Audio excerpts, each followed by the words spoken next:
নারী যদি সুন্দরী না হয় সমাজে তার কোনো দাম নাই। দেখবেন একজন নারী দেখতে সুন্দরী নয়, তার অনেক কোয়ালিটি আছে, অনেক গুণ আছে, অনেক গুণে সে গুণান্বিত, কিন্তু দেখতে সুন্দরী না, সমাজ তাকে দাম দিবে না, মূল্যায়ন করবে না। আরেকজন নারী দেখতে সুন্দরী, না আছে রান্নাবান্নার গুণ, না আছে অন্য কোনো গুণ, কিন্তু সমাজ তাকে অনেক দাম দিবে, বিকজ শি ইজ বিউটিফুল। দেখতে সুন্দরী তো সব আছে। তো মেয়েদের জীবনে সুন্দর হওয়াটা অনেক বড় একটা দামি জিনিস। এবং খেয়াল করে দেখবেন, যেই নারী সুন্দরী না, তার স্বামী তাকে ভালোই বাসতে চায় না। এটা কিন্তু বড় একটা মারাত্মক ইস্যু আমাদের বাংলাদেশে।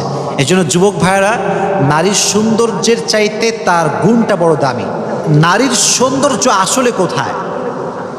আমি মনে করি সৌন্দর্যের সবচাইতে বড় ডেফিনেশন বা সংজ্ঞা হচ্ছে মানসিক প্রশান্তি। আপনি যাকে দেখে মানসিক প্রশান্তি খুঁজে পাবেন, সে হচ্ছে আপনার কাছে সবচাইতে সুন্দর মানুষ। এবং মাথায় রাখবেন, মানুষ তার প্রতি আসক্ত হতে পারে যাকে দেখে তার মানসিক প্রশান্তি খুঁজে পায়, যাকে দেখে সে তার মনের যে শান্তি, হৃদয়ের যে শান্তি খুঁজে পায়, তার প্রতি মানুষ আসক্ত হতে পারে। এর জন্য প্রিয় ভাইয়েরা, স্ত্রীর মাঝে সবচাইতে বড় দামি জিনিসটা হচ্ছে মানসিক প্রশান্তি। যে তার স্ত্রীর মাঝে মানসিক প্রশান্তি খুঁজে পায়, সে পৃথিবীর কোন নারীর প্রতি আর কখনো আসক্ত হবে না। আজকে আমরা যে বিষয়ে কথা বলবো, বিষয়টা হচ্ছে নারীদের অধিকার আসলে কি। কারণ আমাদের ইসলামে নারীদের কি অধিকার দেওয়া হয়েছে, maximum people we don't know that, আমরা জানিই না আসলে। আর নারী অধিকারটা নিয়ে কথা বলা আসলে বর্তমান সময়ে অনেক বেশি জরুরি। এর কারণটা হচ্ছে, there are some misconceptions in Bangladesh regarding the women's right in Islam. বাংলাদেশে আসলে নারী অধিকার নিয়ে অনেক মিসকনসেপশনস আছে, অনেক ভুল ধারণা আছে। অনেক নারীবাদী আছে যারা ইসলাম বিরোধী কাজ করে, মেয়েদেরকে ইসলাম বিরোধী হতে বাধ্য করে। এজন্য আজকে আমরা ট্রাই করব যে নারী অধিকার ইসলামে কি কি আছে, আল্লাহ তাআলা নারীদেরকে কি কি অধিকার দিয়েছে, এটা আমরা কোরআন এবং সুন্নাহ থেকে জানার ট্রাই করব। সবাই বলেন ইনশাআল্লাহ। উইমেন্স রাইট, এটা অনেক জরুরি একটা বিষয়। আর আমি মনে করি অনেকে ইসলামের ইতিহাস জানে না, আর এই ইতিহাস না জানার কারণে ইসলাম সম্পর্কে তারা বাজে ধারণা করে, বাজে বাজে কথা বলে। মনে রাখবেন, সত্য কখনো লুকায়িত থাকে না, সত্য একদিন না একদিন প্রকাশ হয়ে যায়, কেউ আটকে রাখতে পারে না। সত্য হচ্ছে এইটাই। অনেকে বলে যে নারী নাকি ইসলামের সম্মান পায় না, নারীকে নাকি ইসলাম সম্মান দেয় নাই, নারীকে নাকি আল্লাহ তাআলা রেসপেক্ট দেয় নাই। এটা অনেক বড় মিথ্যা কথা, এটা মিনিংলেস কথা, এর কোনো ভিত্তি নেই। মাথায় রাখবেন একটা কথা সব সময়, এই পৃথিবীর ইতিহাসে যখন গোটা বিশ্বের অল দ্য উইমেন তারা যখন নির্যাতিত ছিল, নিপীড়িত ছিল, ইসলাম ঠিক সেই সময়ে Islam gave the proper rights and dignity to women. ইসলামই হচ্ছে নারীকে প্রকৃতপক্ষের মর্যাদা এবং সম্মান দিয়েছে। এজন্য প্রিয় ভাইয়ের একটা কথা আমাকে জবাব দেন তো, নারীর সম্মান ইসলামে কম না বেশি? অনেক বেশি। হায়ার লেভেল অফ স্টেটাস নারীদেরকে আল্লাহ তাআলা ইসলামে দিয়েছেন। এখন বাস্তবতা হচ্ছে এইটা, আমরা পুরুষরা নারীদের অধিকার ভুলে গিয়েছি। আজকে আমরা স্টেপ বাই স্টেপ, ধারাবাহিকভাবে প্রত্যেকটা স্টেপ নারীদের কী সম্মান আছে, মেয়ে হিসেবে নারীর সম্মানটা কোথায়, কন্যা হিসেবে নারীর সম্মানটা কোথায়, স্ত্রী হিসেবে নারীর সম্মান কোথায়, অধিকার কোথায়, এটা আমরা কোরআন এবং সুন্নাহ থেকে জেনে নেওয়ার ট্রাই করব। সকলে বলেন ইনশাআল্লাহ। প্রিয় ভাইয়েরা, কোরআনে আল্লাহ তাআলা বলেছেন, হুন্না লিবাসুল লাকুম ওয়া আনতুম লিবাসুল লাহুম। নারীরা হচ্ছে, they are clothing for you and you are clothing for them. পুরুষরা হচ্ছে নারীদের জন্য পোশাক, এবং নারীরা হচ্ছে পুরুষদের জন্য পোশাক স্বরূপ। সুবহানাল্লাহ পড়ে। আচ্ছা, এটা হচ্ছে আমার ড্রেস। একটা কথা বুঝবেন, নারীকে আল্লাহ তাআলা ড্রেস কেন বলেছেন, পোশাক কেন বলেছেন, এটা একটা বড় সুন্দর বিষয়। এটা হচ্ছে একটা ম্যাটাফোর, তুলনা। এই যে আমার ড্রেস, এটা হচ্ছে আমার বডিকে কভার করেছে, আমার লজ্জাস্থানকে হেফাজত করেছে, কেউ আমার কিচ্ছু দেখতে পাচ্ছে না।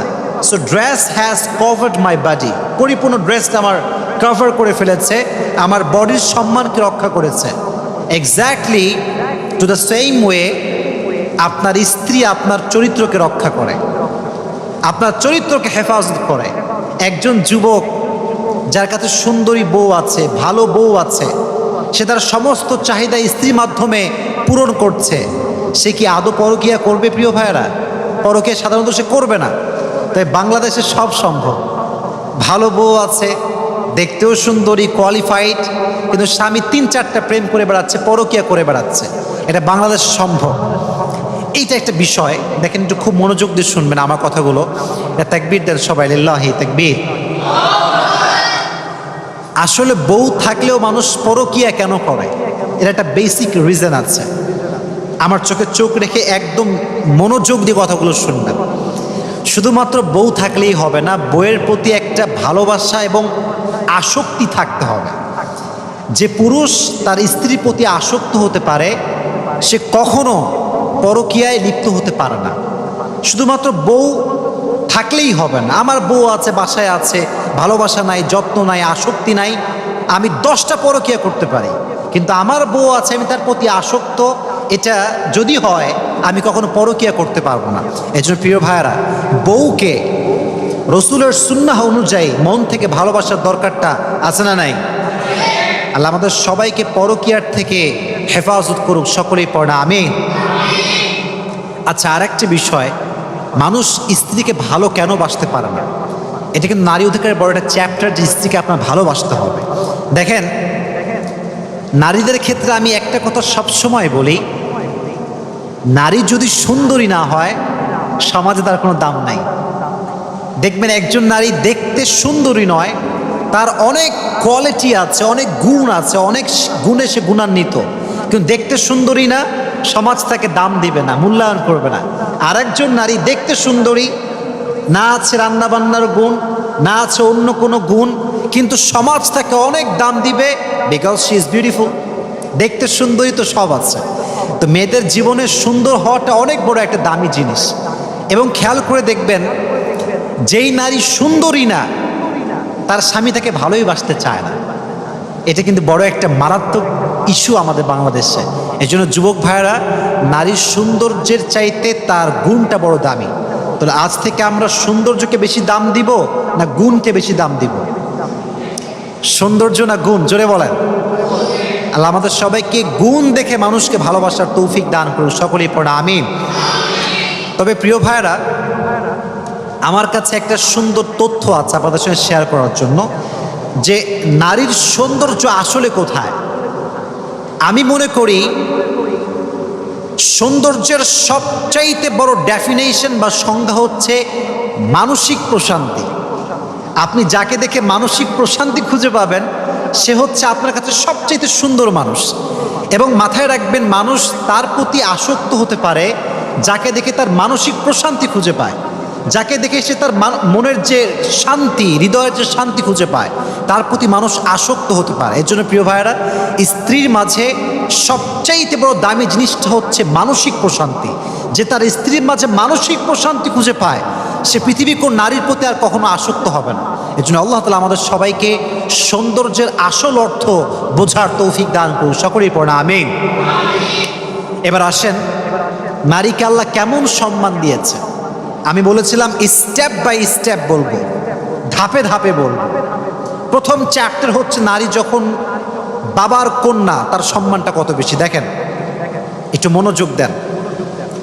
নারী যখন বাবার কন্যা, ইসলাম বলছে, আয়েশা রাদিয়াল্লাহু তাআলা আনহা থেকে বর্ণিত, নবীজি বলেছেন, যার একটা মেয়ে হয়েছে এবং সে তার মেয়েকে সুন্দর করে লালন পালন করেছে, তাকে ভালো জায়গায় বিয়ে দিয়েছে, তার সঙ্গে ভালো ব্যবহার করেছে, সেই বাবা যদি মারা যায়, মা যদি মারা যায়, নারীকে তার যথার্থ মূল্যায়ন করবার কারণে, তার কন্যাকে মানুষ করবার কারণে তার জন্য আল্লাহর জান্নাত ওয়াজিব হয়ে যাবে। সুবহানাল্লাহ পড়েন।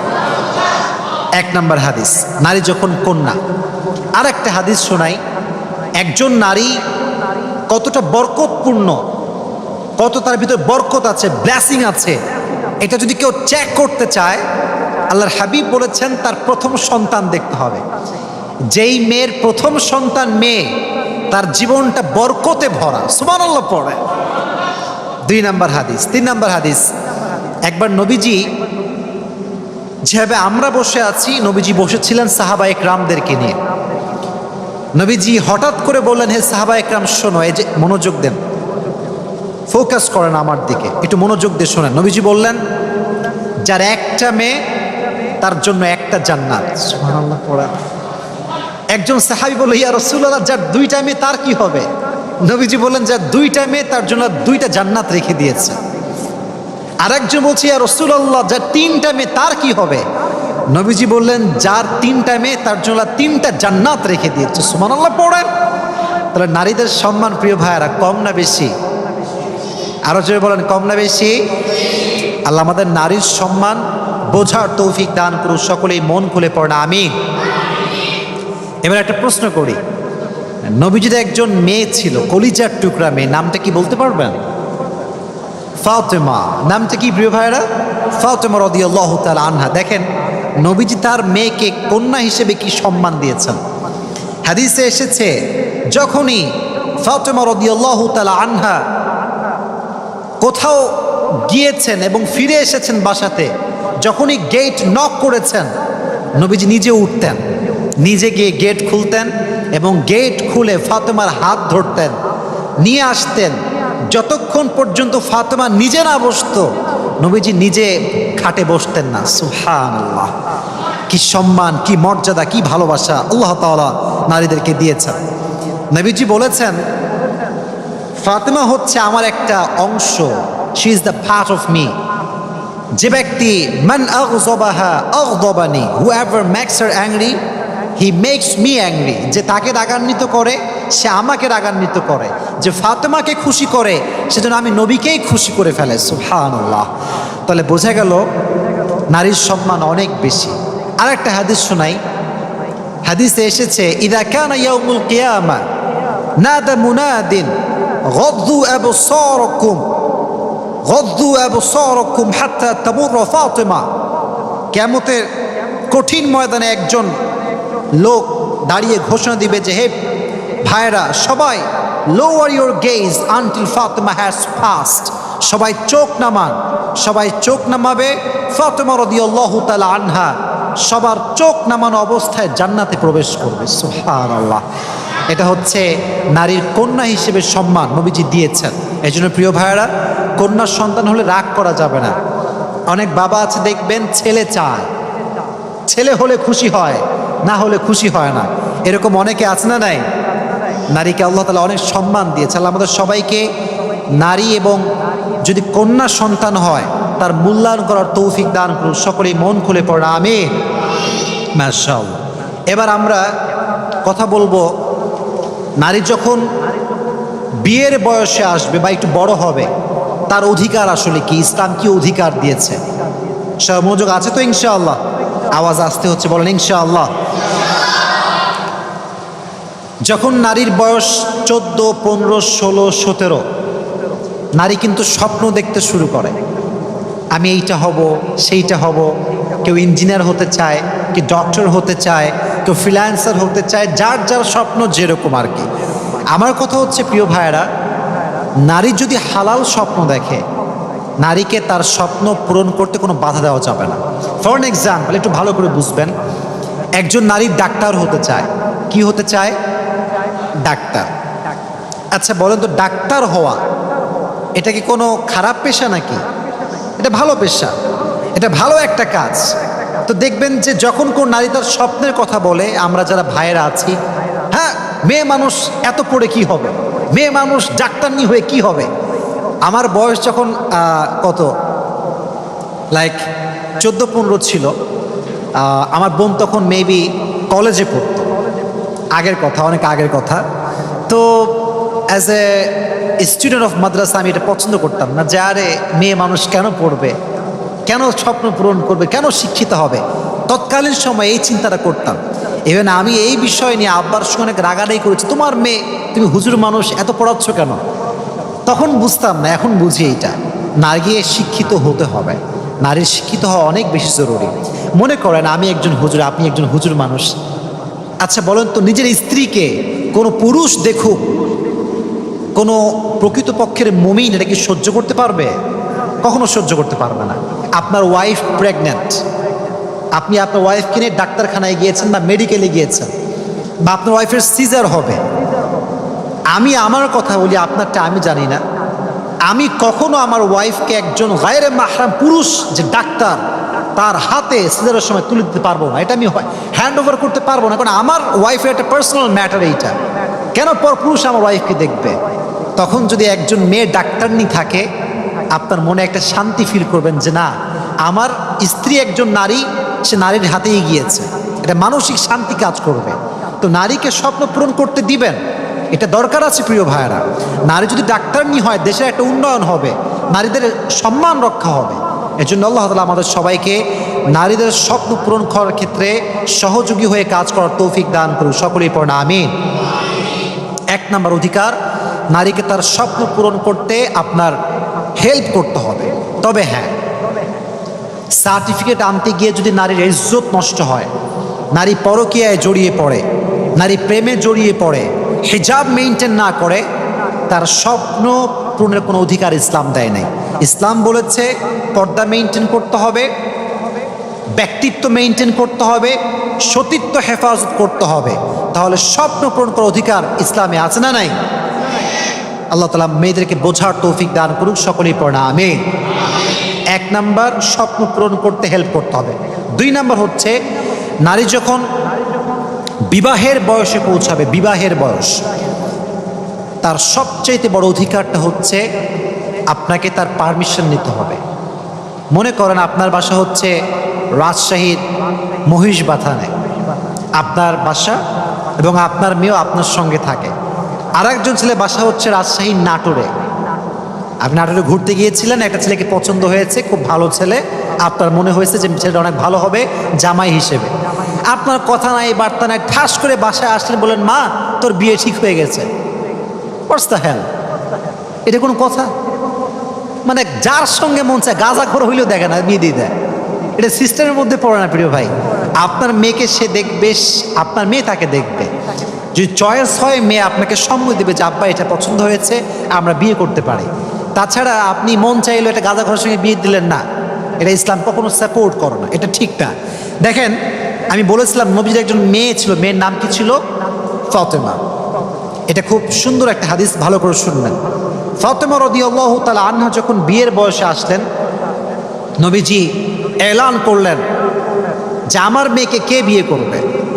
আমি শর্টলি হাদিসটা বলছি। প্রথমে নবীজির কাছে বিয়ের প্রস্তাব নিয়ে আসলো ওমরে ফারুক রাদিয়াল্লাহু তাআলা আনহু। নবীজি কোনো জবাব দিলেন না, চুপচাপ, নো আনসার, কোনো উত্তর নাই। ওমর ব্যাক করলো। তারপরে আরেকজন সাহাবী আসলো, নবীজি রিজেক্ট করলেন। সর্বশেষ যে আসলো তার নাম হচ্ছে আলী রাদিয়াল্লাহু তাআলা আনহু। নামটা ছিল কি প্রিয় ভাইয়েরা? আলী রাদিয়াল্লাহু তাআলা আনহু। তো যখন আলী রাদিয়াল্লাহু তাআলা আনহু আসছে, নবীজি চুপচাপ ছিলেন না। নবীজি শুধু একটা শব্দ প্রনাউন্স করেছেন। নবীজি বলেছেন আলী ইনশাআল্লাহ। কি বলেছে? ইনশাআল্লাহ। তো আলী মনে করেছে হায় হায়, আমিও রিজেক্ট, আমারও বিয়ে হবে না, কপালে নাই। ফিরে আসছে। তো সব বন্ধুরা বাইরে দাঁড়িয়ে আছে, ওমর দাঁড়িয়ে আছে, আবু বকর দাঁড়িয়ে আছে, আবার দাঁড়িয়ে আছে আব্দুর রহমান বিন আউফ। বলছে ইয়া আলী, কি সমস্যা, কি হয়েছে বলো, তোমার প্রস্তাবের কি খবর? বলছে ভাই আই এম রিজেক্ট, এটা আমার দ্বারা হবে না ভাই, আমার প্রপোজাল রিজেক্ট হয়ে গিয়েছে। তো বলছে নবীজি কি বলেছে তাই তো বলবা। বলছে নবীজি বলেছে শুধুমাত্র ইনশাআল্লাহ। তো আব্দুর রহমান বিন আউফ বলছে আরে ভাই, নবীর ইনশাআল্লাহ মানে তোমার বিয়েটা অর্ধেক অলরেডি হয়ে গিয়েছে। সুবহানাল্লাহ পড়ে। তো নবীজি চাইলে ইয়েস বলতে পারতেন যে আলী যাও, দ্য ডিল ইজ ফাইনাল, তোমার সঙ্গে আমার মেয়ের বিয়ে হবে না। কেন বলেন নাই? কারণ ফাতেমার থেকে পারমিশন নেওয়া বাকি আছে। নবীজি সোজা উঠে গেলেন, উঠে ফাতেমার কাছে গেলেন। ফাতেমা আব্বাজান, বলছে শোনো, এই মদিনার ভেতরে সবচাইতে উত্তম যুবক, সবচাইতে উত্তম পুরুষ, সবচাইতে উত্তম ছেলে, উত্তম পাত্র তোমার জন্য পেয়েছি। তো ফাতেমা বলল মাসমুহু, তার নামটা কি? নবীজি বললেন ইসমুহু আলী, তার নাম হচ্ছে Ali. Do you agree with this proposal? তুমি কি একমত আছো? ফাতেমা ইয়েসও বললেন না, নো বললেন না। ফাতেমা জাস্ট তার চেহারাটা নিচের দিকে নামালেন, মুচকি হাসলেন। নবীজি বললেন, ফাতেমা আমার মেয়ে রাজি হয়ে গিয়েছে। সুবহানাল্লাহ পড়েন। তখন নবীজি নিকাহটা যেই সিস্টেমে করতে হয় সেই সিস্টেমে দিয়ে দিলেন। তাহলে এখান থেকে শিক্ষাটা হচ্ছে এইটা, মেয়েকে যার সঙ্গে বিয়ে দেন না কেন, আপনাকে সর্বপ্রথম you should take her the permission first. আগে অনুমতি নেবেন, অনুমতি নিয়ে যদি রাজি হয় তাহলে বিয়ে দিবেন। রাজি আছেন তো ইনশাআল্লাহ? আপনার যুবক মানুষ, আপনাদের কারো মেয়ে নাই, বাট বোন তো আছে। অনেকের বোন আছে না নাই? বোনের ক্ষেত্রে খেয়াল রাখবেন যে আমার বোন কার সঙ্গে বিয়ে করছে, আদৌ মত আছে কিনা। আল্লাহ আমাদের সবাইকে এই অধিকারটা আদায় করার তৌফিক দান করুন, সকলেই পড়া আমিন। এবার আসেন আরো সুন্দর একটা চ্যাপ্টার নিয়ে কথা বলি। নারীকে স্ত্রী হিসেবে ইসলাম কি অধিকার দিয়েছে, এটা জানার দরকার। যুবক ভাইয়ের আছে না নাই? তাকবীর দেন সবাই মিলে, লিল্লাহি তাকবীর। না আওয়াজ নেই, আরো জোরে লিল্লাহি তাকবীর।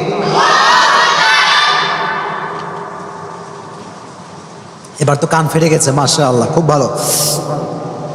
স্ত্রী অধিকার, অনেকের বউটো কেউ নাই, আমাদের জানতে হবে আগে থেকে, প্রিপারেশন নেওয়া লাগবে। আমি কিছু কিছু অধিকার বলবো, জাস্ট বেসিক কিছু অধিকার, রাইটস বলবো। এক নাম্বার, আপনি যখন বিয়ে করে ফেলেছেন, আপনার স্ত্রীর প্রথম অধিকার হচ্ছে দ্য ডৌরি, দ্য মোহর। প্রথম অধিকারটা হচ্ছে মোহর।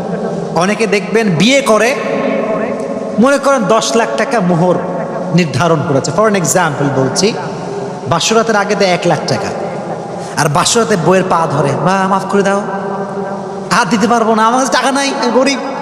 এটা করবেন না, যা দিতে পারবেন তাই।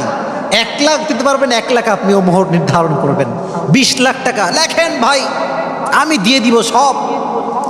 বাসাতে বইয়ের পা ধরে ক্ষমা চাই, এটা আসলে আমি মনে করি এটা ল্যাকিং অফ পার্সোনালিটি, ব্যক্তিত্বের অভাব। এটা আমি যা পারবো সেটা আমি ফিক্সড করবো, যেটা আমি পে করতে পারবো তাই আমি বলবো যে ভাই আমার 2 লাখ টাকা দেওয়ার অ্যাবিলিটি আছে, আমি এটাই দিব, আমার দ্বারা আর দেওয়া হবে না, বাস এতটুকু। বাট নারীর যে অধিকার মোহর, এটা আপনাকে কনফার্ম করতে হবে। রাজি আছেন তো ইনশাআল্লাহ?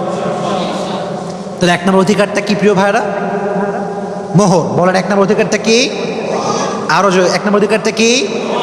মোহর, 1 নাম্বার। 2 নাম্বার, এই পৃথিবীতে সবচাইতে বেশি সুন্দর ব্যবহার পাওয়ার যোগ্য হচ্ছে আপনার মা। আপনার মা। মায়ের পরে আপনার লাইফে যদি সবচাইতে সুন্দর ব্যবহার পাওয়ার যোগ্য কেউ হয়ে থাকে, শি ইজ ইউর ওয়াইফ। এটা আপনার স্ত্রী। আপনার বউ আপনার থেকে সবচেয়ে সুন্দর ব্যবহার ডিজার্ভ করে। আমরা পুরুষরা বড় বেঈমান, যখন পর মেয়ে কল দেয় অন্য মেয়েরা, কেমন আছেন আপু, ভালো আছেন, ভুলেই গেছেন, খবরই নাই। আর যখন বউটা কল দেয়, কাজ কাম নাই, রান্না কর, খালি আমার ডিস্টার্ব করিস। এটা আমাদের বিহেভিয়ার। অথচ কোরআন বলছে ওয়াশিরুহুন্না বিল মারুফ, your behaviour should be soft with your wife. আপনার ব্যবহারটা হবে সুন্দর ব্যবহার, কোমল ব্যবহার। রাজি আছেন তো ইনশাআল্লাহ? তাহলে আপনার wife, she deserves the most loving behaviour from you. আপনার সুন্দর ব্যবহারটা আপনার স্ত্রী ডিজার্ভ করে। এজন্য অনেকে দেখবেন, অনেক স্বামী আছে খ্যাত টাইপের, হাবলা, কিছু বোঝে না, আবুল টাইপের। এই বইয়ের সামনে গেলে এমন একটা খাইস্টার মতো তাকায় থাকে, মানে জীবনে মধুই খায় নাই। এরকম স্বামী বাংলাদেশে আছে না না প্রিয় ভাইরা? তো আসতে কেন জয়বার আছে না নাই? খাইস্টে, আনরোম্যান্টিক, খ্যাত, কিছু বোঝে না, এরকম অনেক স্বামী আছে। তো যখন স্ত্রীকে কেউ জিজ্ঞেস করে যে বাবা তোমার স্বামী কেমন, শালা একটা বদমাইশ, সরাসরি বদমাইশ, 2 চোখের বিষ মনে করে। তো প্রিয় ভাইয়ারা, রসুল কিন্তু এরকম ছিলেন না। আমরা চেষ্টা করব আমাদের সবচেয়ে সুন্দর ব্যবহারটা আমরা ওয়াইফের সঙ্গে করবো। রাজি আছেন তো ইনশাআল্লাহ? জয় বলেন ইনশাআল্লাহ। এটা হচ্ছে 2 নাম্বার, তার অধিকার সুন্দর ব্যবহার। 3 নাম্বারটা আরো দামি। আপনার ওয়াইফের সবচেয়ে বড় আপনার কাছে প্রাপ্যটা হচ্ছে লাভ, ভালোবাসা। ভালোবাসার বহিঃপ্রকাশ করতে হবে। অনেকে দেখবেন ভালোবাসে বাট বলতে পারে না, এরকম লোকও বাংলাদেশে আছে না নাই? আমাদের উচিত ভালোবাসার প্রকাশ ঘটানো। এটা হাদিস শোনেন, বিজি বলেছেন, যখন তুমি কাউকে ভালোবাসবা প্রকাশ করবা যে আমি আপনাকে ভালোবাসি। এবং এই প্রকাশ করাটা এটা হচ্ছে একটা সুন্নাহ, যে প্রকাশ করবে তার আমল নামায় সওয়াব লেখা হবে। সুবহানাল্লাহ। ইসলাম কত সুন্দর দেখেন, ভালোবাসা প্রকাশ করলেও সুন্নাত। এজন্য প্রিয় ভাইরা, স্ত্রীকে ভালোবাসা প্রকাশ করবেন তো ইনশাআল্লাহ। আচ্ছা, now I am giving you the best example from হাদিস। হাদিস শোনান। নবীজির দরবারে একবার একজন সাহাবী আসলো। নবীজি ঘরের মধ্যে বসে আছেন, এসে বলল, ইয়া রাসূলুল্লাহ, ইয়া হাবিবাল্লাহ, মান তুহিব্বু আকসার, আপনি সবচেয়ে বেশি কাকে ভালোবাসেন? নবীজি সঙ্গে সঙ্গে জবাব দিলেন, হে আমার সাহাবা একরাম শোনো, উহিব্বু আয়েশাতা আকসার, I love my wife Aisha the most love, আমি আমার স্ত্রী আয়েশাকে সবচেয়ে বেশি ভালোবাসি। সুবহানাল্লাহ। নবীজি বলতে কৃপণতা করেন নাই, চিপটামি করেন না, আরে আমি বলবো আমি ভালোবাসি, এটা করেন না। এজন্য বউকে ভালোবাসা প্রকাশ করবেন। রাজি আছেন তো ইনশাআল্লাহ? আর একটা হাদিস শোনাই। হাদিসে এসেছে, নবীজির একমাত্র কুমারী স্ত্রীর নাম কি ছিল বলতে পারবেন? আয়েশা। আমি এর আগে বলেছিলাম নামটা কি, আয়েশা রাদিয়াল্লাহু তাআলা আনহা। একবার নবীজি সফর থেকে কাম ব্যাক করছিলেন অনেক দূর থেকে। দেখেন নবীজি কতটা রোম্যান্টিক ছিলেন, ভালোবাসা বোঝেন। নবী যখন কাম ব্যাক করছিলেন, এক জ্যোৎস্না প্লাবিত রাত, আধো আধো রাত, চাঁদের আলো সুন্দর পুরো এলাকাব্যাপী ছড়িয়ে আছে। রাত যেন রাত নয়, পূর্ণিমার চাঁদ দ্বারা আলোকিত হয়ে গিয়েছে। নবীজি বললেন সাহাবা একরামকে, এই তোমরা সবাই যাও, আমি আর আয়েশা সবার পরে আসব। তো যখন সবাই চলে গিয়েছে, নবীজি বললেন, আয়েশা ওই দেখো দূরে একটা খুঁটি দেখা যাচ্ছে, দেখতে পাচ্ছ খুঁটিটা? বলছে হ্যাঁ নবী দেখতে পাচ্ছি। বলছে তুমি আর আমি এখন দৌড় প্রতিযোগিতা করব, দুইজন দৌড়াবো, দেখি কে আগে যেতে পারে। তো দুজন দৌড়াচ্ছে দৌড়াচ্ছে দৌড়াচ্ছে। তো আয়েশা রাদিয়াল্লাহু তাআলা আনহা একটু স্লিম ছিলেন, একটু চিকন ছিলেন। তো দেখবেন যারা একটু মোটা হয় তারা দৌড়াতে পারে কম, আর যে একটু চিকন বেশি হয় লাফ দিয়ে দৌড়ে চলে যায়।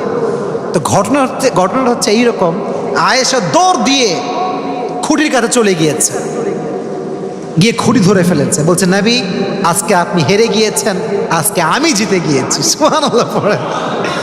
তো নবীজি হেরে গেলেন। আরেকদিন নবীজি আবার সফর থেকে কাম ব্যাক করছিলেন। নবীজি বলেন, আয়েশা চলো লেটস ট্রাই এগেইন, আবার ট্রাই করে দিই কে পারে এবার।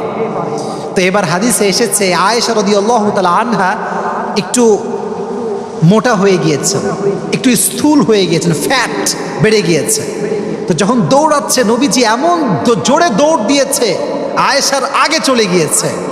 তখন নবীজি খুঁড়ি ধরে বলছেন, আয়েশা হাদিহি বিতিলকা, আগের বার তুমি হারাইছো, আজকে আমি তোমারে হারাই দিলাম। সুবহানাল্লাহ পড়ে। কি সুন্দর একটা খুনসুটি ভালোবাসা। আর আমাদের হুজুররা, আমরা হুজুরাও তো সবচেয়ে বেশি খেয়াল। হুজুরের বউ যে বলে চলো একটু ঘুরে আসি, হ্যাঁ তুই ঘুরবি মানে ইসলাম ধ্বংস হয়ে গেল, যুব সমাজ ধ্বংস হয়ে গেল, তুই ঘুরে বেড়াবি। এটা হচ্ছে আমাদের অবস্থা। তা আমাদের সবার উচিত নবীজিকে ফলো করা। তাহলে আমাদের সবাইকে স্ত্রীর যে অধিকার ভালোবাসা, এই ভালোবাসার দেওয়ার তৌফিক দান করুন সকলে পড়া আমিন। সবাই ভালোবাসবেন তো ইনশাআল্লাহ। আচ্ছা, 4 নম্বর অধিকারটা হচ্ছে খুব সুন্দর একটা অধিকার। সেটি হচ্ছে এমন একটি অধিকার যেটা অনেকে বলে না, আমি বলছি, এবং এটা আমি ফ্রম মাই অবজারভেশন আমি বলছি। দেখেন বিয়ের পরে স্ত্রীর সবচেয়ে বড় অধিকারটা হচ্ছে পার্সোনালিটি চেঞ্জিং। আপনার ব্যক্তিত্ব পরিবর্তন করতে হবে। এখন আমরা যারা যুবকরা আছি, রাত 2টার সময় বাসায় আসি, 3টার সময় বাসায় আসি, খাওয়ার ঠিক নাই, ঘুমের ঠিক নাই, ফ্রেন্ডের সঙ্গে বেশি আড্ডা মারি। You have to change this attitude. বিয়ের পরে আপনার ফার্স্ট প্রায়োরিটি হবে আপনার বউ, আপনার বন্ধু নয়। বিয়ের পরে আপনার ফার্স্ট প্রায়োরিটি হবে আপনার বউ, আপনার জব নয়। বিয়ের পরে আপনার ফার্স্ট প্রায়োরিটি হবে আপনার বউ, আপনার ঘোরাফেরা নয়। এজন্য যদি আপনি খুব আড্ডাবাজ হয়ে থাকেন, খুব আড্ডা দেন বন্ধুদের সঙ্গে রাত 2টা 3টা 4টা পর্যন্ত, বিয়ের পরে you have to change this personality, change করতে হবে। সবচেয়েতে আপনার সময় পাবে আপনার ওয়াইফ। রাজি আছেন তো ইনশাআল্লাহ? এই পার্সোনালিটি চেঞ্জিং করতে হবে। রাজি আছেন তো ইনশাআল্লাহ? আচ্ছা, সর্বশেষ কথাটি হচ্ছে, অনেক স্বামী আছে দেখবেন বউকে বিয়ে করার পরে বাপের বাড়ি আর যাইতেই দেয় না, তালাক। বাপের বাড়ি তালাক। বাপের বাড়ির নাম নিলেই মনে হয় একটা ঝড় তুফান তৈরি হয়ে যায়। হ্যাঁ বাপের বাড়ি, বাপের বাড়ি যাওয়া, এটা করবেন না। স্ত্রীকে মাঝে মাঝে বাবার পাশে নিয়ে যাবেন, ঘোরাবেন, দেখবেন ওর মনোমানসিকতা সুন্দর হবে, সে আপনাকে আরো ভালোবাসবে। আল্লাহ আমাদের সবাইকে এটা বোঝার তৌফিক দান করুক, সকলেই মন খুলে পড়ে আমিন। তাহলে এটা হচ্ছে স্ত্রীদের অধিকার। আমরা শেষের দিকে চলে এসেছি। এখন আমরা জানবো নারী বোন হিসেবে কি অধিকার রাখে। আপনাদের বোন আছে কার? বোন আপু আছে কার? আপু কারো বোন নাই? একজন পাওয়া গেছে, দুইজন, তিনজন, চারজন, এই তো মাশাআল্লাহ, নামান নামান, হাত নামান। আমারও দুইটা বোন আছে, একটা বড় আর একটা ছোট। ছোট নাম হচ্ছে বুশরা, দেখবেন মাঝে মাঝে ফেসবুকের ভিডিও আছে। বোনের অধিকার মাথায় রাখবেন। ভাই হিসেবে প্রথমে আপনার অধিকার হচ্ছে আপনার বোনের জন্য আপনি তাকে বিয়ে দেওয়ার সময় সবচাইতে বেস্ট পাত্রকে চুজ করে দিবেন। রাজি আছেন তো ইনশাআল্লাহ? আমি যখন আমার বড় বোনের বিয়ে দেই, আমি আমারটা বলি, আমার এক্সপিরিয়েন্স বলি, আমি আমার দুলাভাইকে নিজে অবজার্ভ করেছি। মানে আমি ভাই হিসেবে as a brother I observe him first. আমি তার সঙ্গে মিট করেছি, কথা বলেছি, তার বিহেভিয়ার দেখেছি, কেমন কথাবার্তা বলে। কারণ আমি যেহেতু এই লাইনে কাজ করি, আমি বিহেভিয়ার বুঝি কিছুটা। তো আমার মনে হয়েছে মাশাআল্লাহ, he is the best boy that I have ever seen in my life. আমি মনে করছি এটা সবচেয়ে বেস্ট আমার বোনের জন্য। তো আলহামদুলিল্লাহ বিয়ের প্রায় 3-4 বছর হয়ে গিয়েছে। আমি বিশ্বাস করি আমার জীবনে এরকম দুলো ভাই পাওয়া আমার পক্ষে কখনো সম্ভব ছিল না। আল্লাহ আমাকে নিয়ামত হিসেবে দিয়েছে, আলহামদুলিল্লাহ। So as a brother you have to observe that, you have to justify first. আপনার বোন কাকে বিয়ে করছে ভাই হিসেবে আপনি জাস্টিফাই করবেন। রাজি আছেন তো ইনশাআল্লাহ? জোরে জোরে জোরে বলেন ইনশাআল্লাহ। 1 নাম্বার অধিকার। 2 নাম্বার, আপনার বোনের সম্পত্তি বুঝাই দিবেন। বাবা মারা গিয়েছে, 3টা বোন আছে, আপনি একা ভাই। বোনরা আপনাকে চাইবে না যে ভাই আমাকে ওইটা দাও, এইটা দাও। তাদের যথা প্রাপ্য, যা তাদের প্রাপ্য, প্রত্যেকে তার প্রাপ্য বুঝাই দিবেন। রাজি আছেন তো ইনশাআল্লাহ? আরেকটা অধিকার মাথায় রাখবেন, এটা this is very sensitive, very sensitive. এবং এটা যে কতটা গুরুত্বপূর্ণ, মানে I can not explain that. আমি ব্যাখ্যা দিতে পারবো না আপনার কাছে। যদি আল্লাহ না করুক যদি আপনার বোন কখনো বিধবা হয়ে যায়, বিধবা মানে বোঝেন তো সবাই, বিধবা হয়ে যায়, অথবা যদি ডিভোর্স হয়ে যায়, 2টা অপশন। এক হচ্ছে বিধবা যদি হয়ে যায়, অথবা যদি ডিভোর্সই হয়ে যায়, আপনার বোনের সমস্ত দায়িত্ব যতক্ষণ সেকেন্ড বিয়ে না হচ্ছে, as a brother you will take care of her. আপনি তাকে যত্ন নেবেন, তার যা খরচ লাগে আপনি দিবেন। হাদিস শোনেন, যে ভাই তার বোনকে ডিভোর্স হওয়ার পরে তার খরচ বহন করে, তার যত্ন করে, আল্লাহর জান্নাত তার জন্য ওয়াজিব হয়ে যায়। এবং সবচাইতে উত্তম সাদকা সবচাইতে উত্তম সাদকা হচ্ছে কারো মেয়ে, কারো বোন যদি ডিভোর্সি হয়ে বাসায় ফিরে আসে, স্বামীর থেকে তালাক খেয়ে বাসায় ফিরে আসে, তাকে যদি কোনো আব্বা কিংবা ভাই বা মা বোঝা না মনে করে তাকে দায়িত্ব পালন করে, তাকে যত্ন করে, তার খরচ বহন করে, আল্লাহর হাবিব বলেছেন পৃথিবীর সবচাইতে উত্তম সাদকা হচ্ছে এই সাদকা। সুবহানাল্লাহ পড়েন। ডিভোর্সি মেয়েকে অসম্মান করবেন না। আর মনে রাখবেন, সব ডিভোর্সি মেয়ে কিন্তু খারাপ হয় না।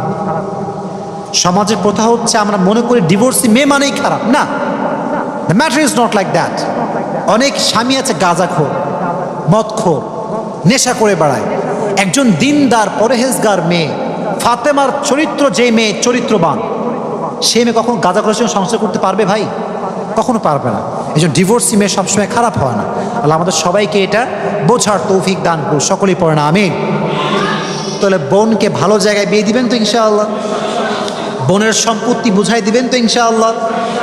বোন যদি ডিভোর্সি হয়ে যায় বা তালাক হয়ে যায় বা বিধবা হয়ে যায়, তার যত্ন, তার খরচ দিবেন তো ইনশাআল্লাহ? আল্লাহ তৌফিক দান করুন, সকলেই পড়ে আমিন। সর্বশেষ, this is the last point, সেটি হচ্ছে নারী যখন মা, তার সম্মান কত বেশি। আগেই অগ্রিম পড়েন সুবহানাল্লাহ। আয়াত হচ্ছে কোরআনে আল্লাহ তাআলা বলেছেন وَقَضَى رَبُّكَ أَلَّا تَعْبُدُوا إِلَّا إِيَّاهُ وَبِالْوَالِدَيْنِ إِحْسَانًا. You have to be good with your parents. আব্বা আম্মার সঙ্গে খারাপ ব্যবহার করা যাবে না, মায়ের সঙ্গে খারাপ আচরণ করা যাবে না। ইম্মা ইয়াবলুগান্না ইনদাকাল কিবার আহাদুহুমা আও কিলাহুমা ফালা তাকুল লাহুমা উফ। If one or both of them reach old age with you, do not say them annoyance word. যদি আব্বা কিংবা মা কেউ বৃদ্ধ হয়ে যায়, বাজে কথা বলা যাবে না। ফালা তাকুল লাহুমা উফ, বিরক্ত হয়ে উফ মা কত জ্বালাবার, এটা বলা যাবে না। ওয়ালা তানহারহুমা, do not repel them. ওয়াকুল লাহুমা কওলান কারীমা, speak to them golden words, noble words. আপনার ব্যবহারটা হবে সবচেয়ে মার্জিত ব্যবহার মায়ের সামনে। রাজি আছেন তো ইনশাআল্লাহ? ওয়াকফিদ লাহুমা জানাহা যুল্লি মিনার রাহমা। Allah said in this ayah, lower the wing of humility to your parents out of mercy. আপনি আপনার মায়ের সামনে, বাবার সামনে বিনয়ের ডানা বিছিয়ে দেন। আর যখন তারা মারা যায়, মা যখন মারা যাবে, কবরের সামনে দাঁড়িয়ে পড়বেন, সবাই পড়েন রব্বির হামহুমা, মন খুলে পড়েন রব্বির হামহুমা কামা রব্বায়ানি সগীরা।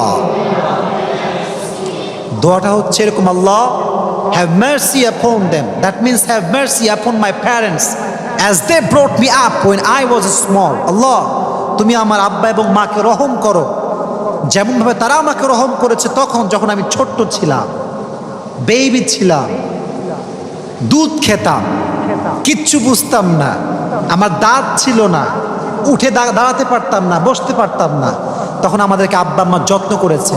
এই জন্য আব্বা আম্মার জন্য মন খুলে দোয়া করার দরকারটা যুবক ভাইরা আছে না নেই? আল্লাহ আমাদের সবাইকে নারীদের যে অধিকার ইসলাম দিয়েছে প্রত্যেকটা অধিকারকে আদায় করার তৌফিক দান করুন। আমিন বললেন না কেন? জোরে সুরে পড়েন আমিন। তবে এবার যে কথাটা বলছি এটা যুবকদের জন্য এবং মা বোনদের জন্য খুবই দামি, এবং এটা বলেই আমরা আজকে দোয়া করে বাসায় ফিরে যাব। বলেন ইনশাআল্লাহ। সবাই আমার সাথে তাকবীর দেবেন, লিল্লাহি তাকবীর। আরো দুইবার লিল্লাহি তাকবীর।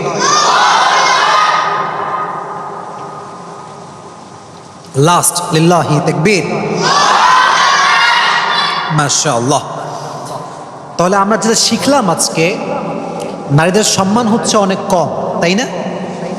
আমার চোখে চোখ রাখেন সবাই, নারীর সম্মান অনেক কম, তাই না? বেশি।